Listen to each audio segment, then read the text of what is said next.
bigger or smaller. That means anytime we expand or shrink a figure, it is a dilation. Now, in our past transformation lessons, all the previous transformations were all congruent. This is the only one that is not. So if you remember, in translation, if we translated a figure, the new figure was still congruent to the old figure because it was still the same shape and the same size. So same shape and same size. This applied to translation. This applied to reflection and rotation. All figures still stayed the same size and the same shape when we did those three transformations. This is the only transformation in which the new shape is not congruent to the old shape.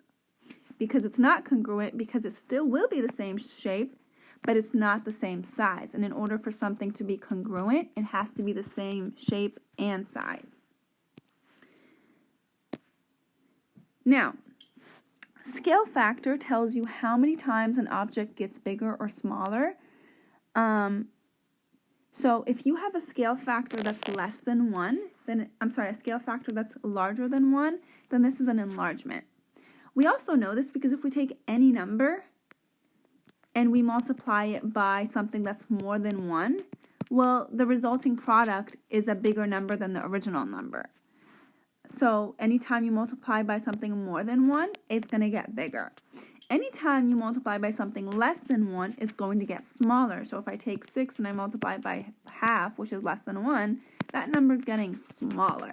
So similarly, in scale factor, if you're multiplying it by something smaller than 1, it's going to be a reduction. Your size is going to shrink. If the scale factor is equal to 1, the object is really staying the same. Just like anytime you multiply any number by 1, it stays the same. And in this case, if the scale factor is 1, then it's not even a dilation.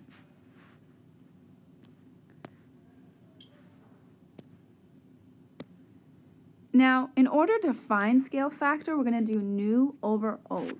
It's a lot like when we did proportions, to be honest.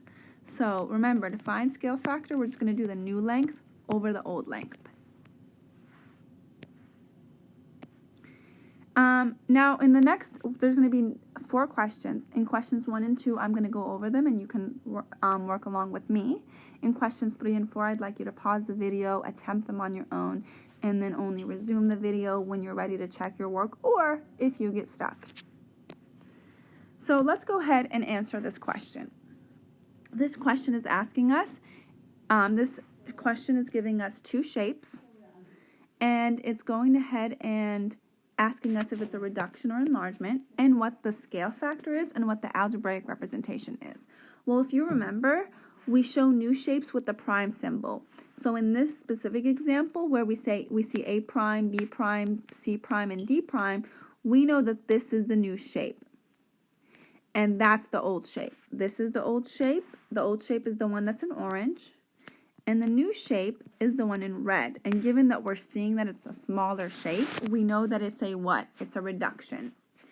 It's definitely a reduction because our shape has gotten smaller. Now our job is to find the scale factor. Remember, scale factor I'm going to abbreviate as SF. In order to find the scale factor, we do new over old. So that means I can take any of the lengths that are here. So for example, let's find the length from A to B. From A to B, I see that it's at -2. The distance between A and B is -2 and 2, which means that's a total distance of 4. So on the new shape, the distance from A to B is 4. Now let's see what the distance from A to B on the old shape is. The old shape is from -4 to 4, which means the distance is 8. And 4 over 8 is the same thing as 1/2. So our scale factor is 1/2. Now in order to write our algebraic representation, x prime that is going to be half, and y is going to be half.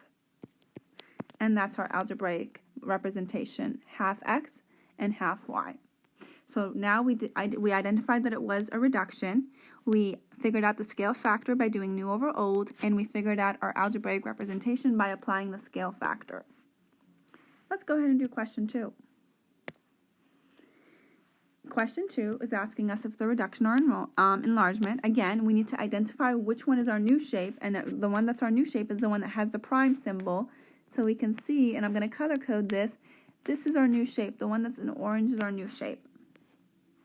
And we obviously see that the new shape is bigger than the old shape, so we know that this is an enlargement.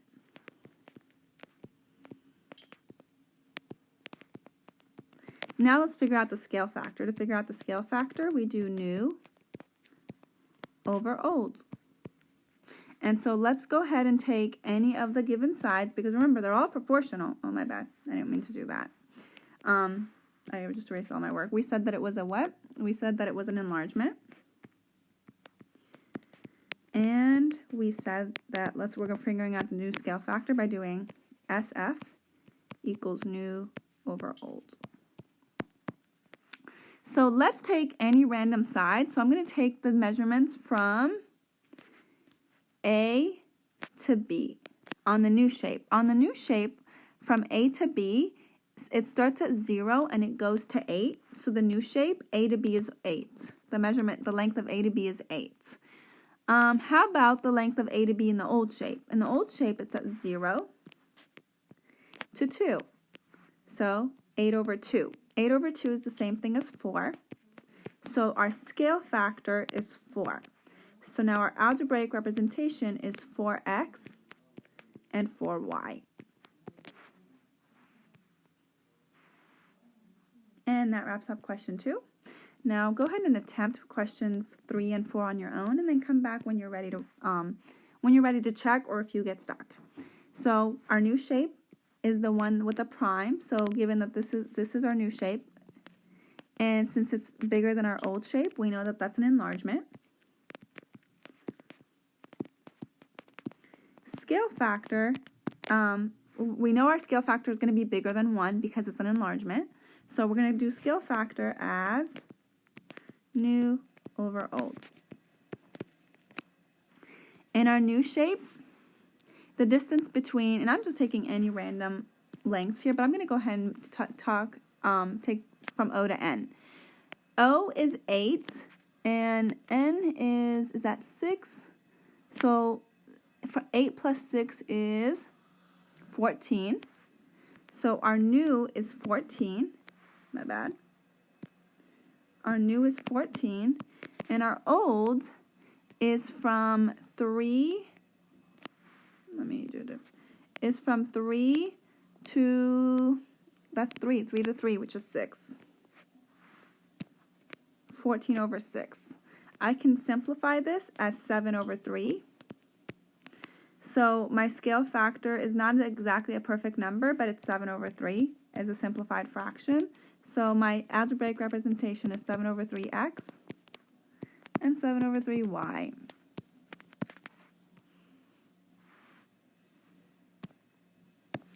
And question number 4. It's asking if this is a reduction or enlargement. This is my new shape, the one that's primed. So this is our new shape. And we can tell that it's smaller than our old shape, which means we know that it's a reduction. We're going to find out the scale factor by doing new over old. And our new shape is, in our new shape, we're going to take the measurements from N to M. N to M is from 2 to 6, which is a length of 4. And in our old shape, it's from 0 to 8, which is 8. And 4 over 8 is the same thing as 1/2. So our scale factor is 1/2, and that makes sense because it's a reduction, so it's less than 1. And our algebraic representation is 1/2 x and 1/2 y. Now, in our exit ticket, I'm asking you, 1, how do you find the scale factor? You can go back to any of the previous questions or the notes to find out how to find the scale factor. We talked about a specific formula that we use. And the second question is, what is the scale factor for this image? And 3, what is the algebraic representation for this image? Before you do the exit ticket, your practice for today is going to be on Khan Academy dilations. Once you've done the Khan Academy dilations, you can go ahead and work out the exit ticket. Thank you and have a wonderful day.